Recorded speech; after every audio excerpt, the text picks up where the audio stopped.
Buenos días, estamos en un nuevo módulo del curso anual de actualización en VIH de REIVA. Estamos en la ciudad de Cali, pero igualmente estamos conectados a través de internet con varias ciudades del país. Le damos la bienvenida a aquellos que estén en videoconferencia virtual, igualmente a todos los que están presentes acá en el auditorio. Hoy es un día que yo considero muy especial, porque el tema de coinfección VIH, hepatitis C es un tema que ha captado la atención de la ciencia y la investigación clínica en un alto grado en los últimos 2 o 3 años, pero en Colombia habíamos estado esperando un momento oportuno para hacer una discusión ya con más elementos y más herramientas de diagnóstico y tratamiento, y yo creo que ese momento ha llegado, ese momento de sentarnos y ver qué está pasando en Colombia con el tratamiento de la hepatitis C en un escenario de los monoinfectados, pero principalmente como es el asunto que atiende REVIVA de la infección por VIH.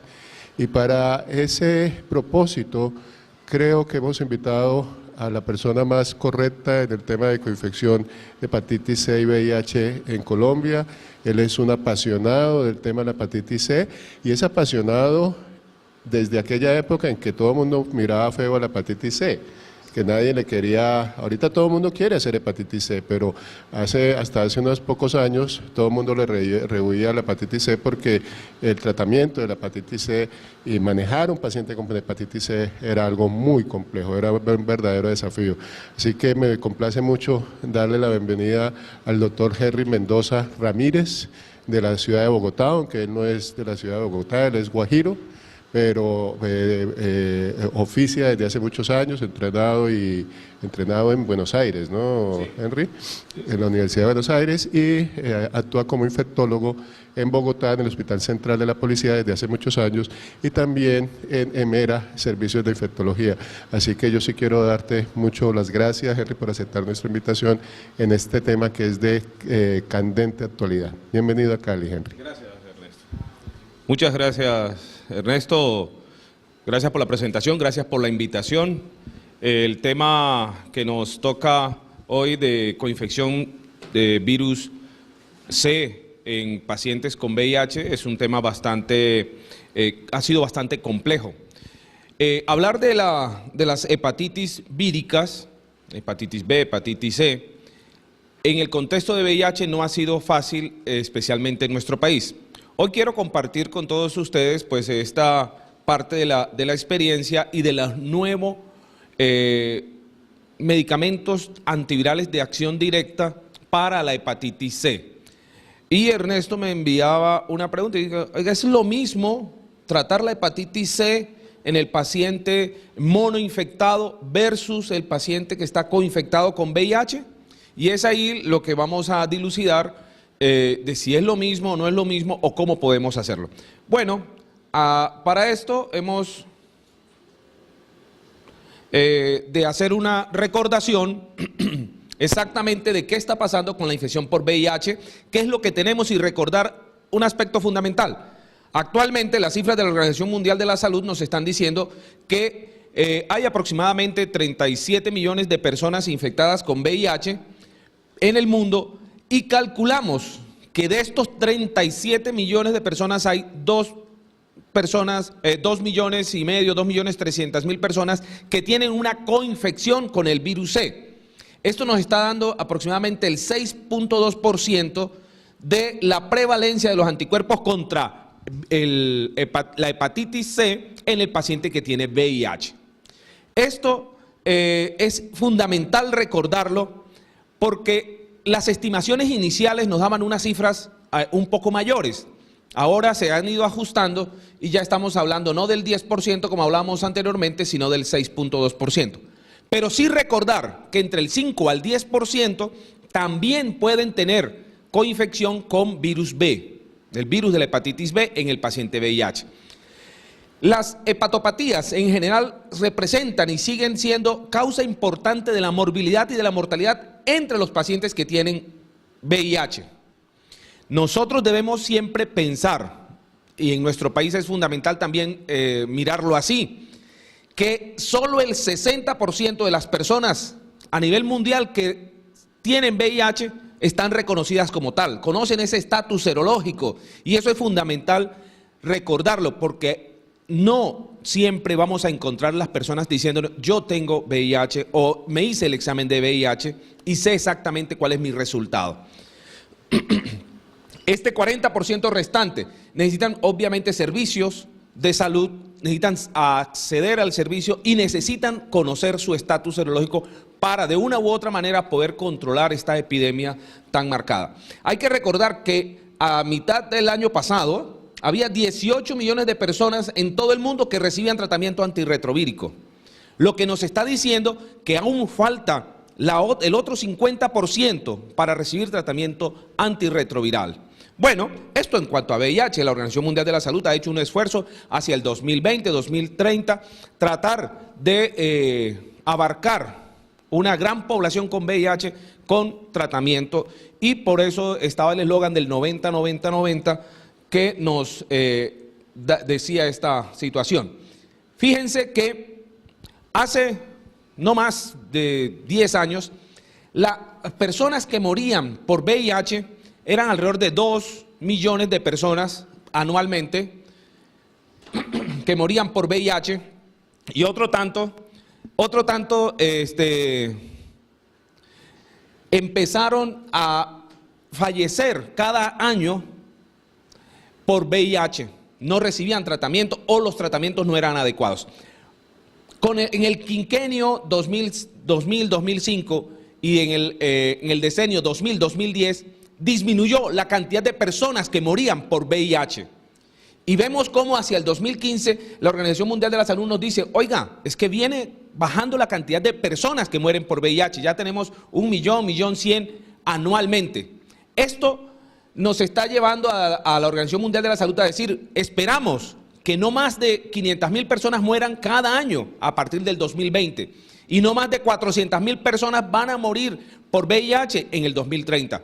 Es una buena idea, queremos que menos gente muera por VIH. Pero vamos a recordar también un aspecto fundamental, y es que hepatitis C aparece en el escenario de los pacientes con VIH, y tenemos que a nivel mundial la mortalidad atribuible por el virus C en general es de entre 700.000 a 400.000 personas que mueren cada año por hepatitis C. En este contexto de estas personas que mueren cada año por hepatitis C, si nosotros miramos las cifras estamos diciendo, oiga, estamos hablando, volviendo a cifras altísimas, porque estamos hablando de entre 400 a 700.000 personas que mueren por virus C. Cuando el virus C actualmente, y bien lo decía el doctor Martínez, actualmente es curable, actualmente es una patología deseable de tratar porque se cura en menos de 3 meses. Entonces, las personas fallecen por hepatitis C asociada a una cirrosis, al carcinoma hepatocelular o a la insuficiencia hepática que puede generar el virus C en estas personas. Y si en este contexto miramos y analizamos, nos dicen las cifras y las tendencias que aproximadamente entre 71 a 75 millones de personas en el mundo están con una infección crónica por el virus de la hepatitis C. Cifras que duplican la de VIH a nivel mundial. Ok, ¿se puede curar? Sí, se puede curar con el tratamiento actual antiviral directo. Y es una dicha, es una oportunidad que tenemos los que estamos actualmente tratando a los pacientes, porque en 12 semanas estamos logrando curación. Y esto es una gran ventaja, aunque es importante recordar que debido a que es totalmente asintomático, estas personas no conocen su estatus serológico para hepatitis C, porque no se habla mucho de hepatitis C y no se reconoce como tal la infección. No hay muchas manifestaciones clínicas durante el desarrollo de la infección y pueden pasar 20, 30, 40 y hasta 50 años sin ninguna manifestación. Posteriormente vamos a tener una cirrosis, vamos a tener insuficiencia hepática o el desarrollo del hepatocarcinoma, que a diferencia de lo que sucede con la hepatitis B crónica, casi el 100% de los pacientes que han desarrollado un hepatocarcinoma o un carcinoma hepatocelular por virus C han desarrollado previamente una cirrosis. a diferencia de lo que hace el virus de la hepatitis B, que puede desarrollar un hepatocarcinoma sin hacer cirrosis. Ok, pero hay que recordar que estos tratamientos tienen sus dificultades por los costos, son bastante costos bastante onerosos, y eso hace y limita de una u otra manera que se tenga el acceso al medicamento. Entonces sigue siendo deficiente en muchos entornos. Ok, hemos hablado VIH, hemos hablado de hepatitis C, y ahora miremos qué es lo que sucede con la coinfección cuando una persona tiene estos dos virus. Hay que recordar que comparten el virus C, el virus B y el VIH, comparten las mismas vías de transmisión. Por lo tanto, no es ajeno que una persona que adquiere el VIH pueda tener un virus C, o pueda tener una hepatitis por virus B, o pueda tener los dos. Y eso no es ajeno, porque las vías de transmisión son exactamente las mismas. Claro que es importante recordar que hay unas vías que son más efectivas para uno u otro virus. ¿De acuerdo? Entonces, para hepatitis B decía que entre el 5 al 10% de los pacientes infectados por VIH tienen una infección crónica por virus B. Y esto lo determinamos en los programas realizándole a todos nuestros pacientes el antígeno de superficie. Hay que recordar también este aspecto, que sí es clave, y es que la mortalidad asociada al virus B ha sido mayor, especialmente en los países occidentales y en los hombres que tienen sexo con hombre. Esto traído de los diferentes metaanálisis que han revisado esta frecuencia de mortalidades asociadas a virus B. Para hepatitis C hay que recordar, y esto es fundamental, en los países desarrollados, el 25% de los pacientes que tienen VIH tienen una infección crónica por hepatitis C, determinado a través de los anticuerpos contra el virus C. Hay que mencionar aquí que nosotros no tenemos la totalidad de los datos en los países que están en vías de desarrollo, no tenemos la totalidad de los datos para conocer el estatus serológico de virus C en el paciente con VIH. Sin embargo, la tendencia es a tener una mayor frecuencia de coinfección en nuestros países. Y hay que recordar que hay unas variaciones significativas en cuanto a el tipo de transmisión del VIH y el virus C, porque es menos frecuente la asociación entre cuando se adquiere el VIH a través de relaciones sexuales que cuando se adquiere a través del uso compartido de jeringas por uso de drogas intravenosas. Y esto nos lleva a pensar que el país sigue teniendo y aumentando la frecuencia de los drogadictos con drogas intravenosas. Estamos pasando de las drogas orales a las drogas intravenosas en nuestro país. Ya no es raro encontrar el intercambio de jeringas para la aplicación de la heroína o la aplicación de otras sustancias psicoactivas vías inyectables. Entonces, esto no es raro.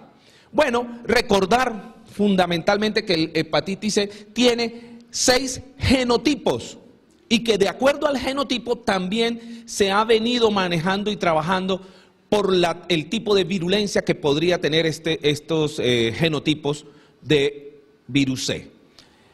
De acuerdo al genotipo también se ha establecido un tipo de terapia específica que son más o menos activas. Para nosotros en Colombia, el genotipo más prevalente ha sido el genotipo 1. Entre 1A y 1B tenemos más del 85% de los casos detectados en Colombia. Sí, hemos tenido algunos importados, genotipo 2, hemos tenido unos genotipo 4, genotipo 3 muy poco, pero han aparecido unos que otros casos en el país. Sin embargo, para nosotros el genotipo 1 y 1A y 1B son los más prevalentes, digamos, en todo nuestro territorio nacional. Varios estudios del doctor Hidrobo, del doctor Botero, Rafael Claudino Botero, mostraron precisamente los genotipos en Colombia y encontramos esta prevalencia. Para nosotros en mera unidad de infectología, a través de los diferentes estudios, también hemos encontrado genotipos 1A y 1B como los más prevalentes en más del 95% de los que hemos atendido en nuestra institución. Bueno, Recordar es importante que este genotipo sigue siendo prevalente para el país, genotipo 1, y que asimismo el genotipo 1 es uno de los más agresivos que hay a nivel mundial. El riesgo de adquirir una hepatitis C es muy variable y hay veces en nuestro país no se conoce cuáles son las causas más importantes de transmisión del virus C. Hemos encontrado y hemos detectado que la transfusión sanguínea fue uno de los factores fundamentales para tener virus C en Colombia. No hacíamos prueba antes del año 86, del 90, no se hacían las pruebas. Y toda persona que haya sido transfundida antes del 90, es importante recordar hacer pruebas de hepatitis C. Sin embargo, hay otras maneras de adquirir virus C y estaba lo que mencionábamos ahorita, los usuarios de drogas intravenosas, que en el país sigue creciendo, pero les quiero llevar acá a los usuarios de drogas intranasales, que es muy frecuente en el país, también aparecen como grupo de factor de riesgo para adquirir hepatitis C. Todos muchas veces nos enfrascamos a que son solamente los inyectables. No, los que utilizan drogas intranasales tienen un riesgo para adquirir hepatitis C más alto que otras poblaciones. Y esto hay que recordarlo. Igual están los que utilizan tatuajes, los que se aplican tatuajes, piercing, en sitios no seguros. Y al igual es fundamental recordar los hijos de madres positivas para hepatitis C, donde aumenta hasta el 25% el riesgo de transmisión de hepatitis C de estos niños. Hijos de madres positivas para hepatitis C. Recuerden que para VIH, cuando identificamos a mamá VIH positiva, le damos tratamiento y evitamos en un porcentaje amplísimo la transmisión del virus del VIH. Pero ¿y si tiene hepatitis C? ¿Qué haces con esta mamá? Es una pregunta clave y fundamental, porque ahora podemos hacer algo por esta mamá. Ahora podemos con los antivirales de acción directa hacer algo. No están aprobados como tal para el embarazo en general, pero sí se pueden utilizar como hemos utilizado los medicamentos para VIH para evitar la transmisión. Y podemos curar a la mamá para evitar que transmita el virus de hepatitis C este niño. Recuerde, del 10 al 25% de riesgo de transmisión de virus C de madres positivas para virus C. Y la otra transmisión importante es entre hombres que tienen sexo con hombres que no utilizan protección y uno de los dos es positivo, aumenta también el riesgo de adquirir virus C. Ok, vamos a comentar rápidamente un caso clínico. Aquí se nos fue esto. Una mujer que nos llega a la consulta, 56 años de edad, con una infección que venía desde el 2008, hace 9 años, es VIH positiva, en tratamiento para VIH y tenía tratamiento pendiente para hepatitis C porque había recibido un esquema de tratamiento en el 2011 con interferón, pegilado y ribavirina, pero había tenido una recaída. Nos llega después de esa recaída y dice: oiga, venga, no hay mucho más que hacer. Podemos esperar un poco a que aparecieran los antivirales de acción directa que sabíamos que estaban en investigación y en aprobación algunos y la empezamos a estudiar. El tratamiento inicial de esta paciente, como es la mayoría de los casos en Colombia, era con efavirenz, sidobudina, lamivudina. Con eso se mantenía en buenas condiciones clínicas y cuando se le hace el diagnóstico de el virus C, era genotipo 1B.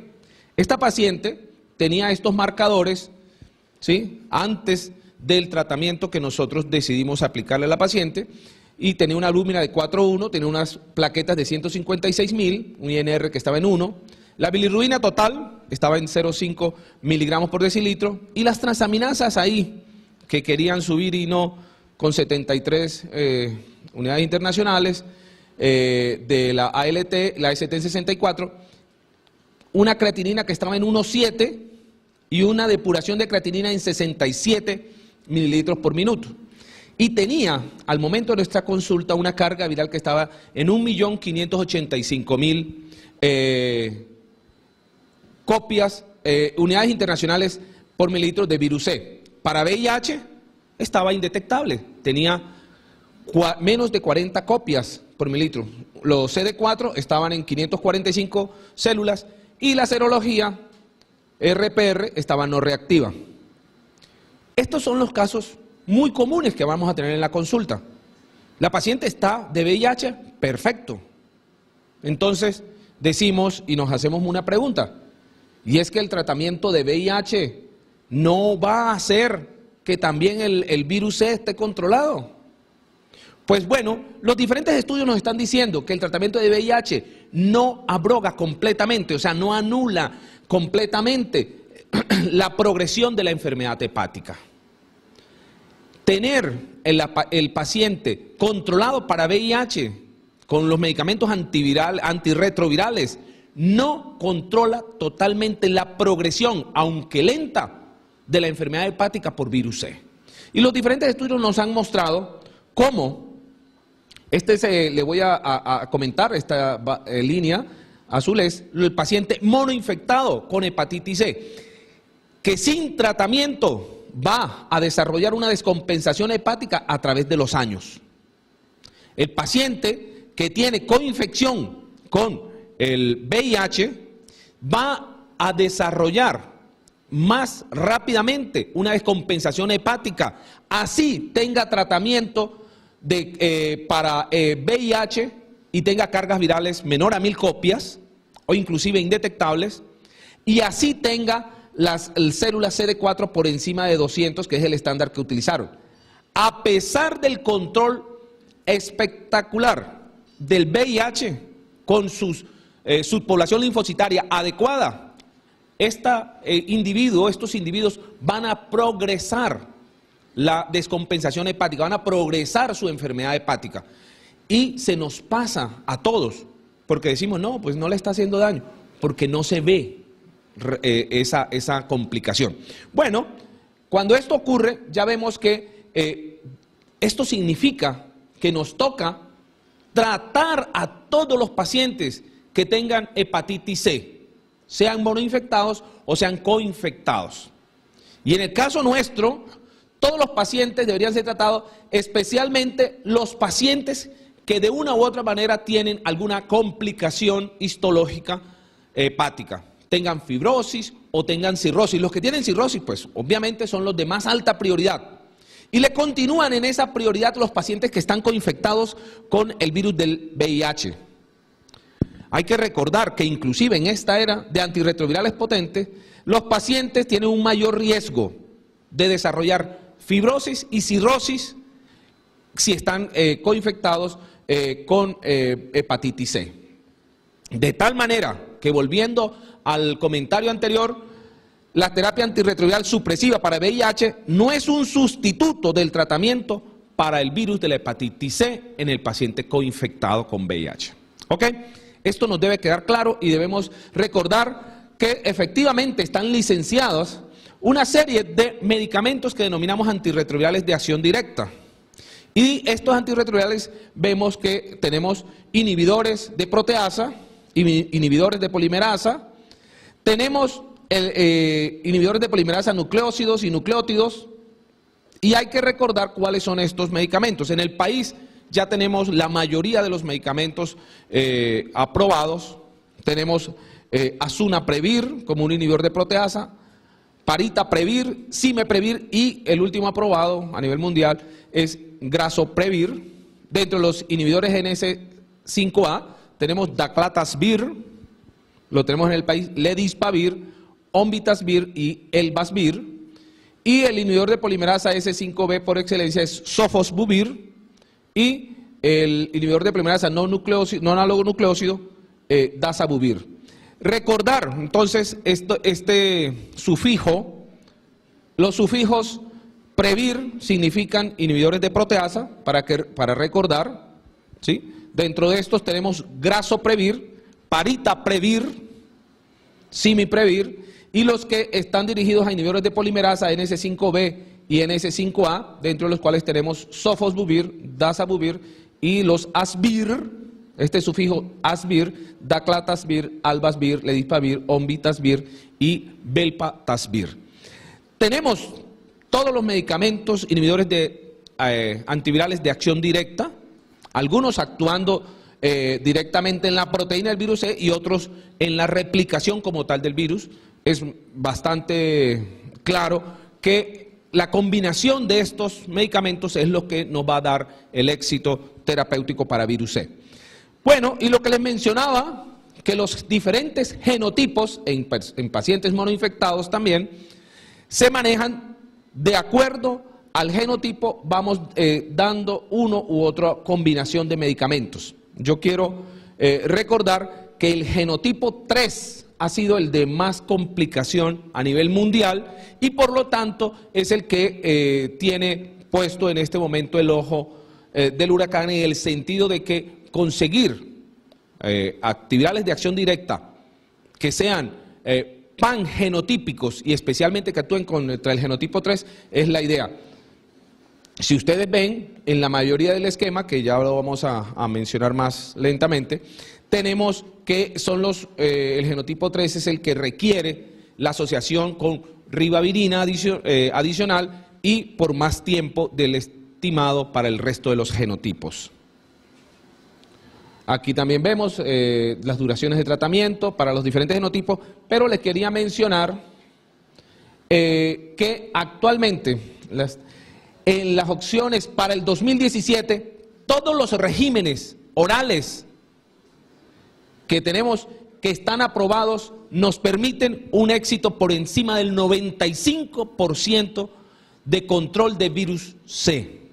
Esto nos permite recordar lo que está aprobado. Tenemos la combinación de Grazoprevir, Elbasvir, que está aprobada para genotipos 1 y 4. Tenemos Onvitasvir, Paritaprevir, Ritonavir para el genotipo 4, y si le adiciona Dazabuvir para genotipo 1, que es el de excelencia, ya lo vamos a ir mencionando poco a poco.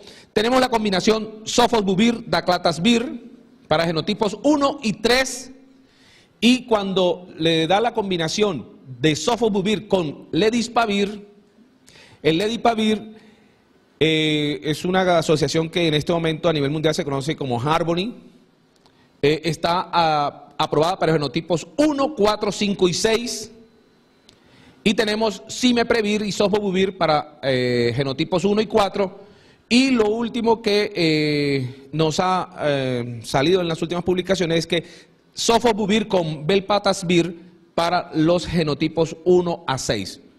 Genotipo 1, genotipo 2, genotipo 3, genotipo 4, 5 y 6.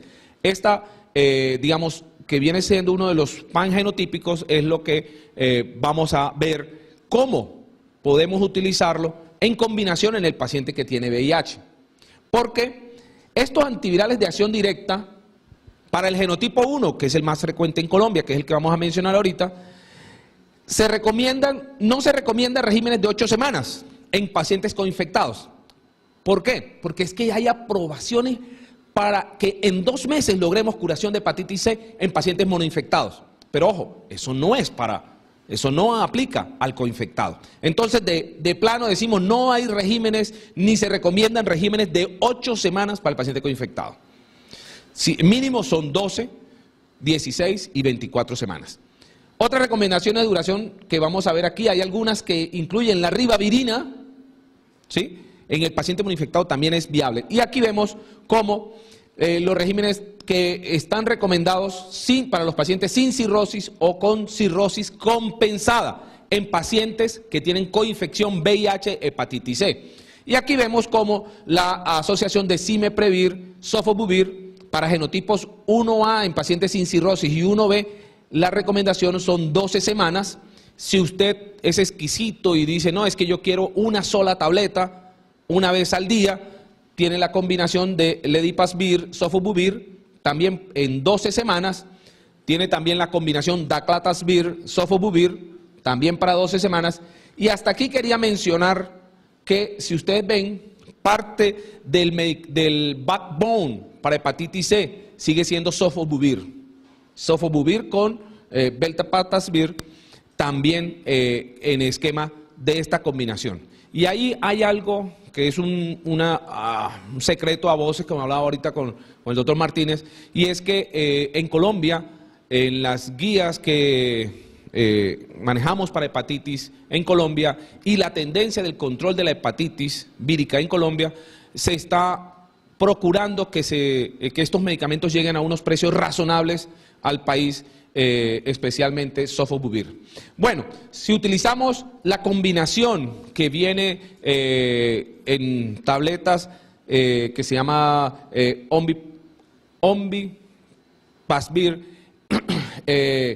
Paritaprevir, Ritonavir y Dazabuvir, que viene combinado. Este es el Viekira-Pak. Esta combinación, si es para el genotipo 1A, viene asociado o debe asociarse con ribavirina en el paciente coinfectado con VIH, al igual que en el monoinfectado. Y si es 1B, tiene un tratamiento para 12 semanas.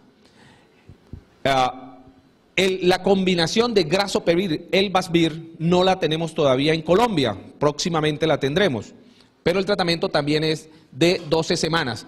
Y Sofosbuvir, Velpatasvir también 12 semanas. Si el paciente tiene una cirrosis compensada, tanto en genotipo 1A como 1B, la recomendación es, si es Decimeprevir, con Sofosbuvir 24 semanas, pero si es Ledipasvir, con Sofosbuvir va a 12 semanas. Es importante recordar que hay que ser minuciosos en el momento de la escogencia por algo fundamental que suele pasar en estos casos, y es que existen las interacciones medicamentosas y que muchas veces el tratamiento para VIH, que suele ser primero, permite escoger un medicamento antirretroviral que muchas veces tiene interacción medicamentosa con los nuevos antivirales de acción directa. Entonces, si por alguna razón la elección de la terapia de VIH de primera línea en la coinfección del paciente que tenga VIH y hepatitis C es lo primero, ustedes saben, tiene un paciente con la coinfección y usted tiene que escoger una terapia de primera línea para VIH, pero pensando que posteriormente, como hemos mencionado en las guías, todo paciente debe recibir tratamiento, va a recibir tratamiento para hepatitis C. Entonces usted tiene que de entrada escoger medicamentos que no tengan tanta interacción o que no tenga interacción con estos nuevos antivirales de acción directa. Y entonces esto nos lleva a ver cuáles son los medicamentos antirretrovirales y los medicamentos antivirales de acción directa y cuál es su interacción y qué es lo que permitiría uno u otro. Si usted tiene la oportunidad de escoger el medicamento antirretroviral antes del antiviral de acción directa, pues usted se guía por el que menos interacciones medicamentosas tenga, dentro de los cuales recordar que los INSTI o los inhibidores de integrasa tienen la ventaja de no tener tanto dolutegravir como raltegravir ninguna interacción con ninguno de los antivirales de acción directa. También es importante recordar que la mibudina, abacavir, tampoco tiene esa interacción, como tampoco lo tendría entricitabine, y que a pesar de que tenofovir está muy de moda, existe con algunos una que otra riesgo de interacción, más no el nuevo tenofovir alofrantina, que es el TAF, que no tiene interacción con ninguno de los antivirales de acción directa. Así que nos tomamos el tiempo para la escogencia del antirretroviral si esa es la oportunidad. Pero ustedes recuerdan el caso que yo les mencionaba, que nos llegó una paciente que estaba con un esquema que tenía en su momento efavirenz, ¿sí? Tenía efavirenz y tenía sidobudina con lamivudina. Al tener efavirenz no podíamos utilizar muchos de los medicamentos que teníamos en ese momento. Estamos hablando que esto fue en el 2015, cuando decidimos iniciar el tratamiento de la señora, y gracias a precisamente a la ayuda de los esquemas de interacción medicamentosa, a la paciente pudimos cambiarla, a pesar de estar indetectable, pudimos cambiarle a y ustedes vieron que tiene atazanavir con ritonavir y tiene, ella tenía abacavir lamivudina, a eso fue lo que le cambiamos, entonces le dimos abacavir lamivudina y atazanavir ritonavir. ¿Por qué no un raltegravir en su momento? No teníamos facilidades y porque su seguridad, o sea, su sistema de seguro no les aprobó cambiarle a un inhibidor de integrasa.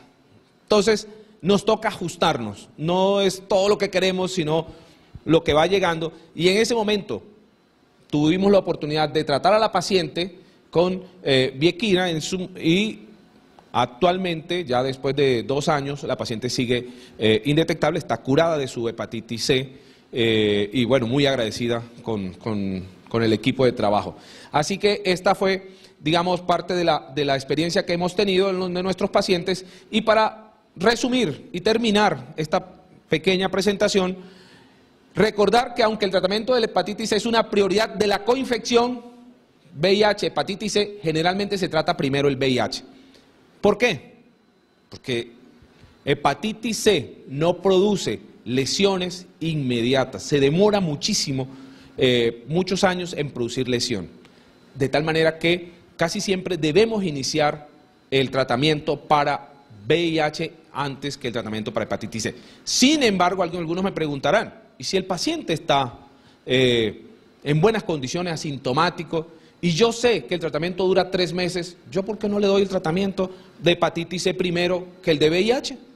Y bueno, cada paciente es un universo y debemos hacer esta selección en el momento con el paciente en la mano. Es probable que digamos, venga, tiene cargas virales bajas, con unos CD4 que están por encima de 500 células, el tipo está indetectado, está clínicamente bien. Bueno, procedamos 3 meses, no le damos tratamiento antirretroviral todavía y podemos iniciar el tratamiento antiviral de acción directa para hepatitis C y curarlo en 3 meses. Y nos olvidamos y podemos escoger de ahí en adelante cualquier tipo de tratamiento, porque no va a tener interacciones. Entonces también depende de cada individuo. Bueno, las interacciones a fármaco son la consideración única más importante en el manejo de la coinfección VIH hepatitis C, y que los regímenes basados en los inhibidores de integrasa para VIH son ampliamente compatibles con las terapias para hepatitis C, y que las respuestas a la terapia de hepatitis C son equivalentes en aquellos con VIH y en monoinfectados con VIH, con hepatitis C. Entonces, su pregunta, doctor, ¿son lo mismo? Bueno, no es lo mismo, pero son compatibles sus respuestas tanto en el monoinfectado como en el coinfectado. Las respuestas y las variaciones en algunos datos coinfectados, monoinfectados varían de 92 a 95% de respuestas. Entonces, hay muy buena respuesta en el paciente coinfectado para hepatitis C y VIH. La respuesta de curación para hepatitis C es espectacularmente buena y es muy similar a lo que ocurre en el monoinfectado. Bueno, y con esto, dándole las gracias por la invitación, concluimos, no sin antes dejar abiertas las posibilidades a preguntas del auditorio o de afuera. Muchas gracias. Muchas gracias, Henry. Este es un tema que definitivamente yo considero que es uno de los grandes hitos de la medicina del presente siglo. Pasamos de un virus que era muy difícil de tratar, en donde se curaban 30% de los pacientes, a veces 50%, y cuando tuvimos los primeros inhibidores de proteasa logramos un 70%, pero aquellos que manejaron estos esquemas de interferón con ribavirina y telaprevir o ceprevir, recuerdan lo frustrante que eran estos pacientes, lo difíciles que eran estos pacientes. El interferón pegilado, que era la clave, la piedra angular de estos tratamientos con los cuales se podía lograr curaciones como las que mencioné, también era el responsable de muchos efectos adversos. Y estos verdaderamente eran pacientes héroes, quienes lograban terminar para los genotipos que está mencionando el doctor Mendoza, 1A, 1B, tratamientos de 18 meses. Era una verdadera, por eso es que yo le tengo mucho respeto y admiración al doctor Mendoza por haberse metido en ese paseo en la época en que todos los profesionales, los infectólogos teníamos muy poco que ver con hepatitis C y era una área de trabajo casi que exclusivamente los hepatólogos, aún los coinfectados. Ahora hemos entendido que hay una serie de antivirales que tienen diferentes mecanismos de acción, que también tienen ciertos factores donde habría que mirar algunos polimorfismos, algunas predisposiciones para los factores de respuesta terapéutica, que hay riesgo de fallas terapéuticas, fallas virológicas y desarrollo de mutaciones. Y todo este idioma, que cada vez se parece más al idioma del VIH, nos ha hecho ponernos en la tarea de aprender y ser más expertos en el tema de hepatitis C, como lo ha expresado esta mañana Henry. Así que la historia ha cambiado porque pasamos de épocas muy difíciles, de tratamientos muy costosos. Hoy estamos hablando de tratamientos muy costosos porque son tratamientos orales de 3 semanas que valen un montón de plata, pero es que nos olvidamos que cuando utilizábamos peginterferón con ribavirina y boceprevir o telaprevir, también era un elevado costo. Así que pasamos de épocas muy difíciles, muy tormentosas, los pacientes abandonaban, las EPS a veces no suministraban los tratamientos en forma continua, se interrumpían los tratamientos, muchos efectos adversos, anemia por ribavirina, había que poner eritropoyetina, bueno, eso era un dolor de cabeza. Y uno sí entiende por qué no había muchos fans de la hepatitis en ese entonces, a una época hoy por hoy donde, si ustedes quieren, dan una tableta al día y 3 semanas, y si no está infectado con VIH y la carga viral no está muy elevada para hepatitis C, le pueden dar solamente 8 semanas y se fue, el paciente quedó curado, que es un concepto que tenemos que tener claro. El virus de la hepatitis C se cura, porque no se integra al genoma, a diferencia del virus del VIH y el virus de la hepatitis B, que al integrarse al genoma, para poder curar estas infecciones, pues hay que eliminar el genoma. ¿Y qué quiere decir que si eliminamos el genoma? Estamos eliminándonos a nosotros mismos. Entonces, por eso es que VIH y hepatitis B no se utilizan los términos de curación, por lo menos hasta el momento actual. Ustedes saben que se está trabajando mucho en el tema de VIH para la erradicación, para no llamarlo curación, y es posible que en algunos años tengamos noticias en el congreso que hubo del taller latinoamericano de VIH, el Andino Pacífico en Santiago de Chile. Recuerdo al doctor Ricardo Sobi Díaz de Brasil, diciendo que él está muy metido en el tema de curación de VIH con diferentes estrategias de erradicación de VIH. Y él dice que le pone 5 años a la erradicación del VIH. Es muy bueno ser optimista, es muy bueno ser positivo en la vida y perseguir sueños, pero yo creo que en VIH hemos aprendido que la cautela y la ecuanimidad producen mejores frutos que el optimismo y la promesa anticipada. Pero también en hepatitis B se está trabajando en erradicación de una manera un poquito más preliminar, más incipiente, pero también se está trabajando con algunas estrategias de erradicación. Esto ya es historia en hepatitis C. El problema de hepatitis C en los países con alta prevalencia y con que usualmente se acompaña de una alta tasa de proporción de usuarios de drogas endovenosas, es la reinfección. Y este es el reto principal de estos países donde se les cura la hepatitis C y al cabo de un año surgen con un nuevo episodio, nueva infección de hepatitis C, y hay pacientes que tienen 3 y 4. Entonces, por eso es que muchas veces hay que mirar si ya se está circulando virus resistente y pues en algunos centros especializados se pueden hacer genotipificaciones para hepatitis C y ver que lo que se le vaya a dar al paciente siga siendo todavía útil o toque escoger alguna de las opciones diferentes. Pero yo quería preguntarte, Henry, de todo este universo en hepatitis, en VIH, ¿Tú cómo ves el panorama en Colombia en términos del tamaño de la epidemia de VIH, que pues es importante? Sabemos que pues tenemos aproximadamente 70 y pico mil pacientes, de acuerdo a la cuenta de alto costo, probablemente sea más de 150.000 si contamos los que no se han diagnosticado. Pero en hepatitis C no sabemos mucho, y mucho menos sabemos los que están coinfectados. ¿Cómo ves tú ese reto de encontrar los pacientes, de saber exactamente cuántos hay, y cómo priorizar el tratamiento de hepatitis C en los pacientes coinfectados con VIH? Gracias, excelente pregunta. Porque el escenario en Colombia sigue siendo un escenario donde el VIH sigue creciendo. La infección por VIH y los pacientes nuevos con infección por VIH nos están llegando día a día. En todos los programas, cuando hacemos algún sondeo, decimos, no, sí, mire, algunos al mes tienen 4 o 5. Otros programas más grandes me dicen, no, yo tengo 10, 15 pacientes mes con una infección por VIH. Y lo que está sucediendo es que en Colombia ha habido una gran separación, digamos, de grupos etarios con respecto a la adquisición de VIH. ¿Qué quiere decir esto? Mira, la población mayor a 60 años, nuevos detectados de VIH, sigue creciendo en Colombia. Y es el grupo etario en donde el riesgo de hepatitis C es alto. ¿Por qué?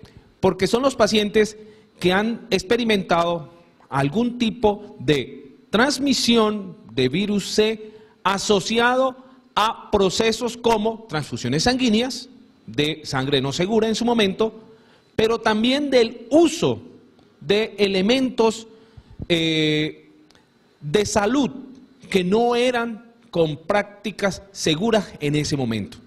Y yo sé que, digamos, bueno, el auditorio es muy joven, pero teníamos en población rural y de hecho en las ciudades los mecanismos de esterilización de las jeringas para aplicar las vacunas. Era un proceso de utilización de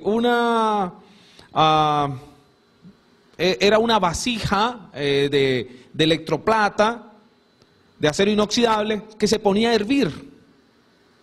Y algunos lo metían en autoclave. Y las jeringas eran de vidrio, ¿sí? Y las agujas eran reutilizables. Así que muchos de los ancianos y las personas mayores de 60 y 65 años estuvieron expuestos con más frecuencia a este tipo de procedimientos inseguros. Así que muchos de ellos van a tener hepatitis C, que no sabemos que la tienen, y gracias al uso de la pildorita azul, tienen un resurgir de esa actividad sexual y adquieren infección por VIH, en el contexto de tener oculta una hepatitis C.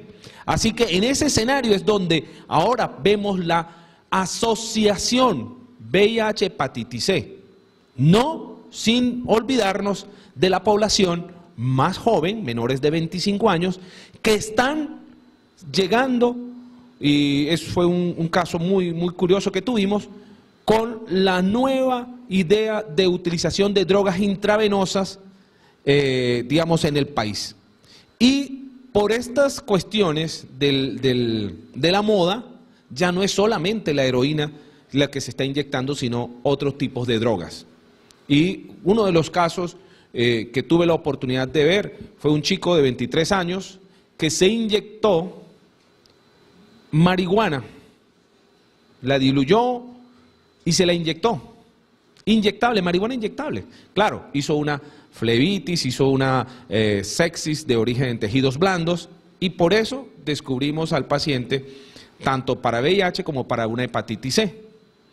Fue gracias al acceso. O sea, entonces tenemos lo que decía, la gran separación de los grupos etarios. Los muy jóvenes por uso de drogas intravenosas que pueden adquirir hepatitis C, y los adultos porque tienen una hepatitis C que ha estado oculta, digamos, y que se adquirió por estos mecanismos que acabo de mencionar. Entonces ahí es donde tenemos digamos, ese desafío, los trabajadores de la salud, en buscar que el paciente no tenga estos factores, estas otras infecciones asociadas o factores de riesgo, y empezar a buscarlo y a desmenuzar ese factor de riesgo para ver si efectivamente tiene una hepatitis C en el contexto de una nueva adquisición de VIH. Tenemos una importante actividad de preguntas de los asistentes virtuales. Igualmente, si hay alguien acá que en la audiencia que quiera hacer alguna pregunta, bienvenido. Pero el doctor Hugo Fernando Rojas, no tengo claro de qué ciudad es, pero sí tiene, Pereira. De Pereira, gracias doctor Rojas, tiene varias preguntas que me parecen muy importantes. Una de ellas es, podemos ir haciendo de dos en dos, a ver, ¿qué opina doctor Mendoza del estudio publicado acerca del tratamiento por 8 semanas con Viequira? Esa es una pregunta, realmente no sé si está hablando de población monoinfectada o población coinfectada. Hay otra pregunta del doctor Rojas que dice, esta como que es la misma, es un poquito, aquí hay otra, ¿qué opinión le merece usar el APRI Score, aprobado por la Organización Mundial de la Salud, si no se puede realizar FibroScan o FibroTest? Miremos esas dos por ahora, Henry. Listo. Bueno, gracias. Lo había mencionado, y en las guías actuales y a la actualización de abril 2017 nos están diciendo, si el paciente es monoinfectado, bueno, podemos revisar que hasta 8 semanas de tratamiento es válido, pero recuerden que va dependiendo del genotipo que tengamos en ese momento.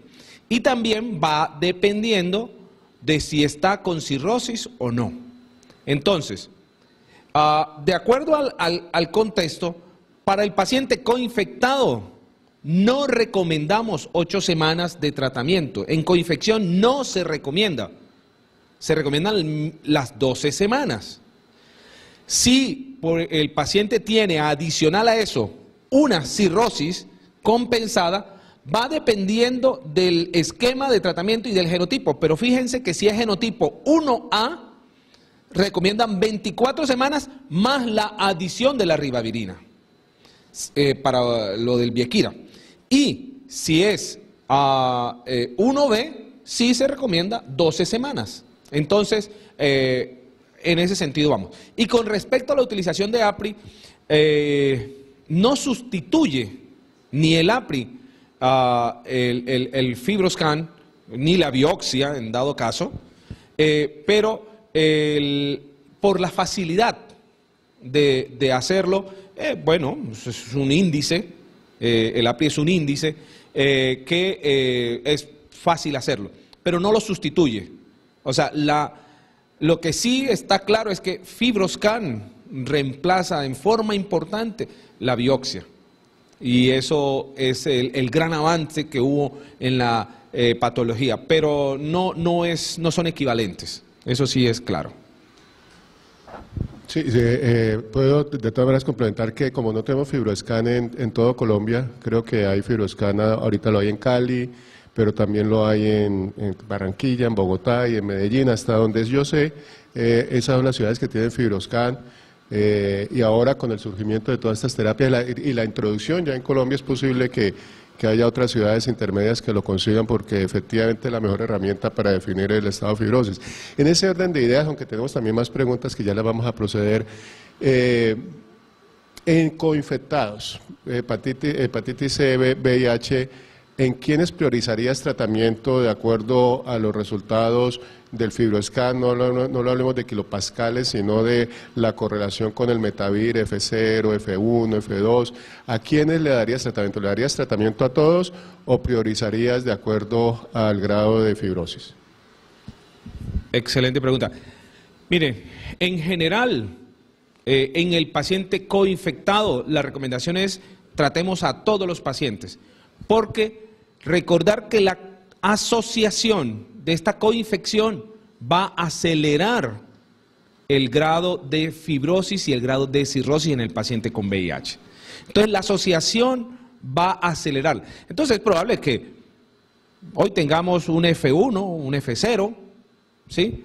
Pero es probable que en menos tiempo de lo que sucede en el mono infectado, en el paciente coinfectado, se acelere la fibrosis y hasta la cirrosis de este paciente. Entonces la recomendación es a todos, pero priorizar. ¿A quiénes?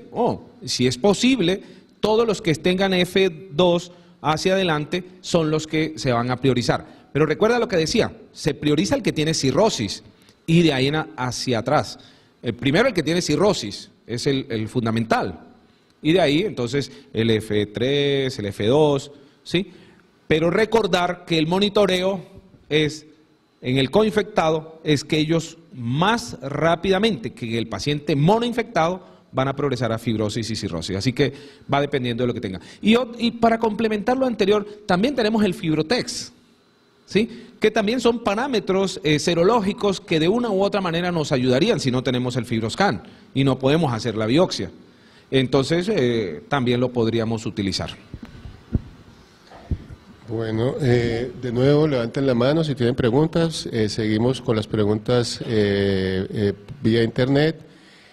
Una de ellas del doctor Rojas nuevamente, el problema de hepatitis C y VIH son las interacciones. Si bien es cierto que las guías internacionales dejan en primer lugar el Vasvir y Grasoprevir, es de los esquemas que más tienen interacción. Yo creo que ya lo expusiste claro, donde al ser el Grasoprevir un inhibidor de proteasa, pues interactúa con todo lo que sea inhibidores de proteasa en los tratamientos antirretrovirales, así que hay que tenerlo en cuenta, pero igualmente es válido lo que mencionó el doctor Mendoza, que si un paciente tiene muy buen recuento de CD4 y no tiene una urgencia de iniciar tratamiento inmediato para VIH, básicamente cualquier esquema se le puede dar, no solamente el Vasvir Grasoprevir, sino también Viekira y todo lo demás que... Igual tiene interacciones. Sí, correcto, las asociadas y Efavirenz también, es muy importante tener en cuenta. Efavirenz no es un buen acompañante en pacientes con infección con hepatitis C, ¿no? Así que, solamente el Edipasvir y Sofosbuvir tienen esa posibilidad. aquí hay otra pregunta del doctor Rojas, en el orden en que han ido llegando, dice, su experiencia, doctor Mendoza, con coinfección hepatitis C y HTLV1, me supongo, y superinfecciones o nuevas infecciones con genotipos 1 y 4. No, en HTLV, digamos que tenemos bastante pacientitos revisados, pero no es precisamente la coinfección más frecuente. Recuerden que en la población colombiana lo que hemos visto y la detección más frecuente de HTLV ha estado nichado en dos regiones.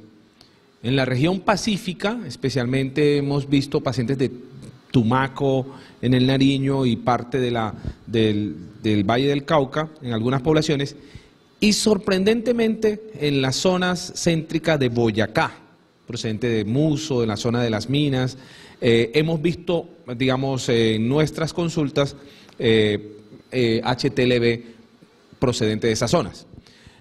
Pero no la asociación de HTLV-VIH, no lo hemos visto muy grande, y la asociación de hepatitis C, HTLV-VIH, pues no he visto ni un solo caso en esa asociación.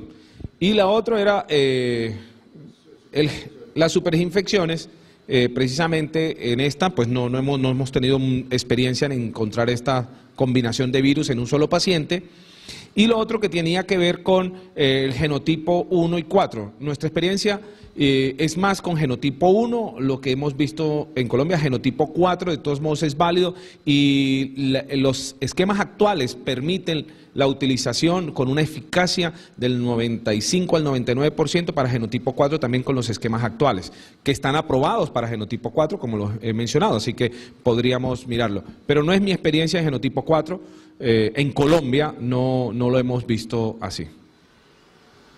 Sí, yo creo entender la pregunta del doctor Rojas porque si él está residiendo y trabaja en Pereira, en el eje cafetero, se ha documentado en los últimos años o dos un brote de hepatitis C con genotipo 4 y han hecho publicaciones al respecto y es una verdadera preocupación de este problema en el eje cafetero. Así que es bueno mencionar de que El problema es el genotipo 3. El problema es el genotipo 3, el que da tasas de respuesta de curación menores y es el que requiere más tiempo, pero el genotipo 4 es un problema epidemiológico, pero no un reto terapéutico, ¿no? No, se trata igual que el genotipo. Sí. Pero además hay que recordar que de pronto allí tengamos ese brote de perega con las no repatriaciones, sino con muchas veces este genotipo que nos viene de personas que han tenido hepatitis y la adquirieron en Europa, especialmente en España, y regresan al país y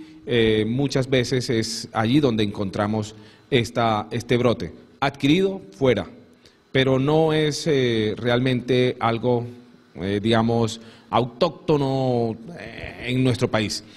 Yo esos casos sí los he escuchado, los hemos visto, pero la respuesta a los tratamientos en genotipos 1, A, 1B, 2 y 4 han sido espectacularmente buenas.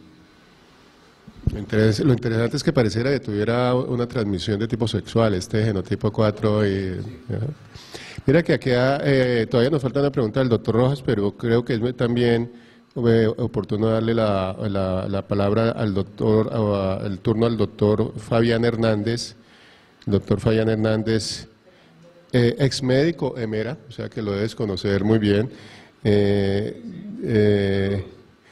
Él tiene también varias preguntas. El profesor no le enseñó bien el tema, no mentira. Bienvenido, doctor Hernández. Dice así: la incidencia mayoritaria en el programa que elaboro sobre el genotipo de hepatitis C que se está presentando es genotipo 4, no el 1. De nuevo la preocupación por genotipo 4. Estamos viendo que el modo de contagio es más sexual, mira, que por uso de drogas inyectables o transfusiones previas. ¿Qué piensa al respecto? Ya que estamos viendo que se sale de los datos epidemiológicos nacionales e internacionales, estamos totalmente sincronizados con el doctor Hernández acerca de sus comentarios. Entonces él dice: en un paciente con hepatitis C genotipo 4, con fibrosis 0, que se le inició sofosbuvir, cimeprevir y es no respondedor a las 12 semanas de tratamiento, ¿cuál sería la segunda opción de tratamiento para hepatitis C? ¿Y qué piensa? No sé si es que realmente son dos preguntas, la de este paciente que falla sofosbuvir, cimeprevir con genotipo 4 y otra que dice: ¿qué piensa, doctor Mendoza, del uso de tenofovir, entecitabina y rilpivirina? Debe ser como terapia antirretroviral VIH para uso con tratamientos antihepatitis C. Tenofovir, entecitabina y rilpivirina como terapia antirretroviral para pacientes que reciben tratamiento para antivirales para hepatitis C. Entonces, esa pregunta y la del paciente que falla con sofosbuvir, cimeprevir, genotipo 4. Sí, recuerden que vienen los antivirales de acción directa de segunda generación, por así expresarlo. Si, digamos, si tiene un F0, no tienes no tienes una urgencia de darle un tratamiento para hepatitis C, ¿sí? En eso. Yo esperaría la aprobación de los nuevos de los antivirales de acción directa de segunda generación, como sería el caso de Grazoprevir, Elbasvir, que está aprobado para genotipo 4 con una muy buena respuesta. Entonces, habría que ver si tiene Q80, que nos tocaría medirlo, hacer la genotipificación de resistencia, ver cómo lo podemos hacer, porque es donde nos daría la opción de si le adicionamos o no otro tratamiento, otro medicamento adicional. Entonces, en ese sentido, yo esperaría la aprobación de los nuevos antivirales de acción directa de segunda generación y procedería, no, digamos, en ese, sobre todo si está en F0. Y con respecto a el uso de la rilpivirina, hay que recordar, y por eso quiero siempre mostrar las interacciones, no hay como tal una interacción marcada con la rilpivirina. Ernesto, si me permites ahí un segundito, acá, le voy a mostrar esta, acá, donde la asociación de con rilpivirina no aparece como la más de mayor interacción. Sin embargo, aquí, ¿sí?, no aparece dentro de los que mayor interacción tengan. Sin embargo, yo miraría, hay las tablas de interacciones medicamentosas que nos van ayudando cuál sería la mejor opción en ese caso. Si hay opciones para un paciente de hepatitis C, cambiar un medicamento a la de menor interacción, pues a esa trataría de buscar.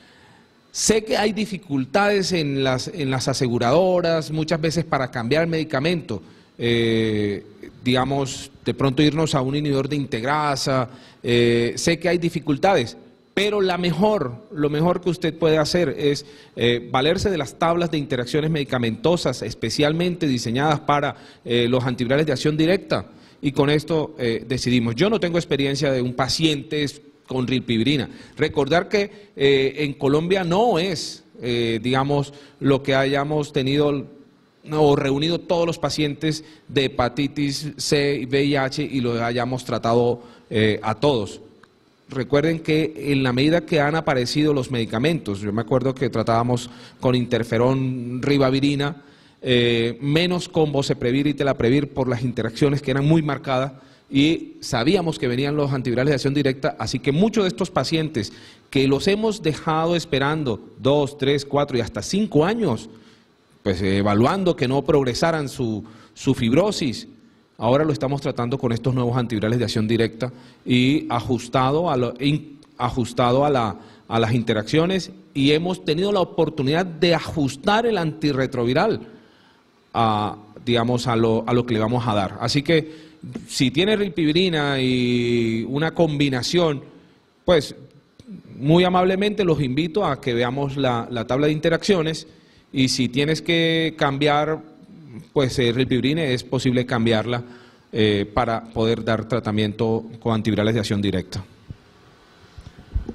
Recordemos que, como la pregunta también decía, con sofosbuvir, en un paciente que está recibiendo tenofovir en tricitabina, hay una interacción medicamentosa con sofosbuvir y tenofovir, entonces se aumentan los niveles de tenofovir y no es una interacción que contraindica, ahí está, tú lo tenías en una de las tablas, no contraindica el uso de tenofovir, pero hay que estar más cercano monitorizando especialmente función renal. Pregunta también el doctor Rojas, ¿qué pasó con las resistencias? ¿Por qué no nos habla un poco más de mutaciones, sobre todo a los NS5A, a los que son leipasvir y a daclatasvir, en pacientes que ya hayan sido tratados con estos y que hagan unas nuevas infecciones? ¿Por qué no nos habla un poquito de resistencia y mutaciones? Claro, perfecto. Lo que pasa es que no hay muchas. Es que es tan efectivo que no da chance a que hagan resistencia. Estamos hablando de 95, 99% de curación, de eficacia de un tratamiento. Así que, Ernesto, no va a haber mucha resistencia. Sí puede haber si los pacientes empiezan a fallar y dejan de ser adherentes, para lo cual es importante y es clave. Mire, son 3 meses de tratamiento. El seguimiento es tete a tete, es muy encima del paciente para que se cumpla efectivamente en la toma del medicamento. Además es muy costoso, entonces no podemos darnos el lujo de que el paciente pierda esa adherencia y empiece a los problemas de resistencia. Pero actualmente no tenemos ese problema de resistencia. Sí hay algunas mutaciones descritas, como te mencionaba ahorita, la Q80, que es la clave, y otras tantas que vienen allí, pero afortunadamente, como hemos mencionado, logramos es cura, ¿sí? Y la cura permite que el problema de resistencia quede supeditado. Así que no hay muchas. Yo no he tenido ninguno de mis pacientes, y no es por orgullo propio, pero ninguno de los pacientes que le hemos dado antivirales de acción directa han recaído. Ninguno. Ni en monoinfectados, ni en los coinfectados. Tampoco es una experiencia de más de 100 pacientes, quiero aclarar. Bueno, muchas gracias, Henry. ¿Alguna pregunta del auditorio presente? Yo creo que pues debemos agradecerle nuevamente. Yo quisiera, antes de despedirlos a ustedes y al doctor Mendoza, pues invitarlos a que afrontemos este tema de la coinfección, pero es válido también para los pacientes monoinfectados como un verdadero reto, porque Colombia es un país que no tiene un gran problema epidemiológico con la hepatitis C. es diferente lo que es Brasil, lo que se puede acercar un poco a Argentina y México en la región, y obviamente países del Mediterráneo, en Europa y otros países asiáticos donde la problemática sí es muy severa y con coinfecciones muy marcadas. Hay pacientes que tienen tasas de coinfección del 40%, pero Colombia no. Con los datos que estamos produciendo con el grupo Vicol hemos visto que la coinfección en 25.000 pacientes es solamente el 0.8%. Mientras que los estimados nacionales es alrededor del 1.2% como prevalencia global de la hepatitis C en monoinfección. Así que lo que tenemos es que encontrar los pacientes, buscar los pacientes, porque nosotros sí pudiéramos ponernos en la tarea de erradicar la hepatitis C en Colombia, o por lo menos ponerla en una dimensión tan pequeña que la posibilidad de transmisión disminuya sustancialmente. Pues también se habla de cargas virales de hepatitis C comunitarias, como se habla en VIH. En la medida en que se van curando los pacientes, ya no va circulando más el virus de la hepatitis C y la probabilidad de transmisión va disminuyendo, aún en los de alto riesgo, como los usuarios de drogas endovenosas. También cada vez se habla más, como lo hemos mencionado, en la transmisión sexual, en hombres que tienen sexo con hombres, etcétera. Pero lo importante es disminuir el volumen de virus circulando en el país, y esto se puede lograr detectando pacientes y tratándolos. Obviamente de acuerdo contigo en que se debe priorizar los más enfermos antes de que se sigan informando más, pero ojalá las estrategias de precios que nos den las casas farmacéuticas o que disponga el gobierno mediante compras directas y compras de volumen a escala que permitan que los tratamientos antivirales sean muy asequibles y muy accesibles a los programas y a los pacientes, nos permita a nosotros brindarle, sin el temor del precio o el temor de la no aprobación o el temor de la crítica por el uso de estos tratamientos, poderlos utilizar en todos los pacientes. Así que es una invitación que yo los hago. Testiemos pacientes a todos los que tengamos enfrente. En el VIH es una obligación, y es una obligación anual, estar evaluando hepatitis C. Recordemos que el no ser usuario de drogas endovenosas o de drogas intranasales no excluye que pueda adquirir hepatitis C, porque uno de los mecanismos fuertes y también está asociado con la densidad de la carga viral de hepatitis C, la transmisión sexual. Así que hay que estarlo evaluando anualmente en aquellos que son negativos. Y ojalá, si tienen acceso a población general, también estar buscando en las consultas de medicina preventiva o de cualquier otro pacientes con hepatitis C, para poder lograr las metas de la OMS, que también está buscando que se disminuya la mortalidad, que se disminuya la transmisión, que se disminuya los nuevos casos de hepatitis C para el año 2030 en una forma significativa. Así que, pues, si no tenemos otra observación, otro comentario, démosle un nuevo aplauso al doctor Mendoza, y con la gratitud por haber venido desde Bogotá. Gracias.